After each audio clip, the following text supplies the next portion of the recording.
Alright everyone, this is my 10-month review of the late 2011 MacBook Pro. Now when I first got this system, I reviewed it about 2 or 3 weeks after owning it. And I don't think that was enough time to really go over the pros and cons of it. So I want to take a look back and give you a more thorough, objective opinion as to what I like and don't like about this laptop. So the first thing that we're going to look at is the design. If you look at the construction and design of the unibody, you'll see that the build quality is second to none. When you pick it up and when you try and flex it, there is no type of case warping or case bending or anything like that. You know, I've had laptops in the past that were made out of plastic, and you know, you could kind of pry at the ports a little bit, or you could bend the CD drive or stupid things like that. You know, and you can tell it was just kind of screwed together and it's not contiguous, and it doesn't feel like it could handle like any type of real abuse. Now with this one, with it being a unibody design, when I pick it up with one hand, when I'm just going from room to room, there is no case bend nor case flex at all when I pick it up. You can't. So it's made out of that one solid block of aluminum, machined meticulously, and the tolerances on this thing are amazing.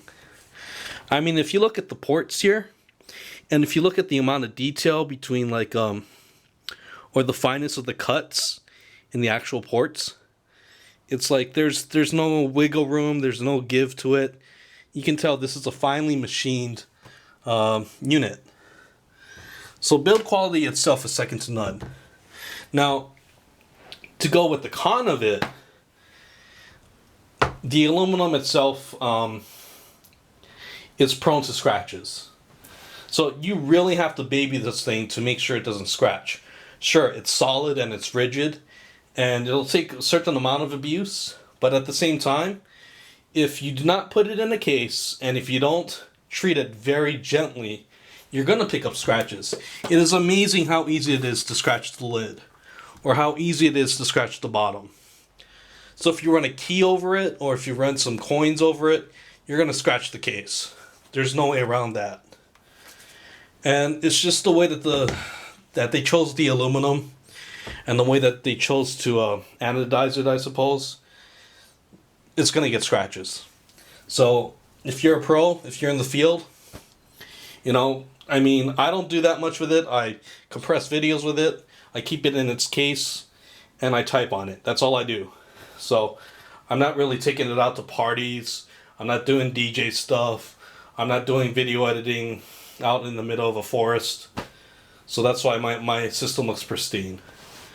So that's my one complaint about the case. The screen. Now this is a 1440 by 900 display, and I got a bone to pick with that, because this system brand new will cost about $1,600, and when you're throwing down that kind of money, you should have more than 1,400 pixels. I mean, that's just a given. There are comparable Windows machines that have full 1080p displays, and you know, it's a good display. It renders colors accurately, at least in my opinion, and it's got good contrast and good color gamut, but at the same time the resolution is just low. So I think when you spend that kind of money on a machine, when you can get a comparable Windows laptop for cheaper, but it has a higher resolution and arguably a higher quality of display, there's no comparison. So 1440 by 9, not good. They really need to give it at least 1600 pixels standard. That's just my opinion. What else can I say? The keyboard is very nice. Now, if you're going from a MacBook Air or Retina MacBook Pro, you'll notice that those keyboards don't have much tactile feedback, and that's just because the case is so tiny, it's so thin. You don't have physical room in those laptops to really give you a good feedback. And that's one thing that really breaks it for me on the thin style laptops, is there's no key travel. When you press this, you're getting a good key press on it. Every key is responsive, and you can just tell when you're typing. It's a much better typing experience, and I really value that on any laptop. So for the Mac side, I will always get the more classic MacBook Pro, and on the Windows side, I would get a Lenovo, because Lenovo keyboards are probably the best in the industry, and they just have a good feel to it. Backlit keyboard, that should be standard on every laptop now, but it's nice to have. So it's 2013, every keyboard should have a backlight. Let's talk about the internals. 2.2 gigahertz quad-core i7 Sandy Bridge processor. It's fast. Alright, so when I push this thing, I got a quad-core unit because of video compression. I always want to cut down the time when I'm rendering stuff, either in Premiere or either when I'm exporting in QuickTime. And because of that, that's how I justify getting a quad-core processor. Now, before I had this laptop, I had the 13-inch MacBook Air. I had the 1.8 gigahertz Core i5 or something like that. So I had the MacBook Air, but that only had a dual-core processor. Sure, it was a Core i7 or Core i5 series, but it only had dual-core. This is a true quad-core. And when I look at the compression times in QuickTime, when I export video, this thing is about 7, maybe 8 minutes faster compared to the MacBook Air. And if you're pushing out a lot of videos, because sometimes I feel my friends play shows like when they're in bands. So when you're pushing out, like, say maybe about 7 or 8 videos a night, you know, you want the speed. And the MacBook Air it just can't keep up. But with this thing, you know, it squishes the video in pretty fast times. Really useful. The Core i7 processor is where it's at. So whenever possible, get a genuine quad-core processor, and they're probably going to have 6-core processors soon. Memory, 16 gigs of RAM. Came with 4, I went up to 16. Can you justify that? Yes. The reason why is because when I'm just even doing general video editing, I don't even use Premiere Pro. I use Premiere Elements.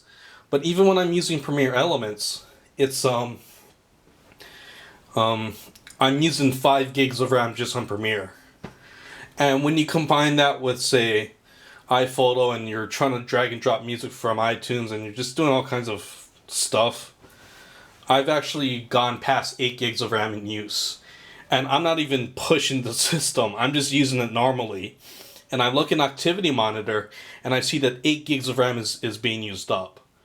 So 8 gigs was a luxury before, and you wouldn't think that you would use 8 gigs, but yes, you can use 8 gigs. And if you're running the whole Adobe 64-bit CS suite, like CS6, and if you have to do lots of multitasking, yes, you will go past 8 gigs very quickly. So 16 gigs of RAM gives you a lot more headroom, and the good thing about it is I've never had a disk swap ever. I mean, I've tried, and the most I've ever gone up to is about 10 to 13 gigs.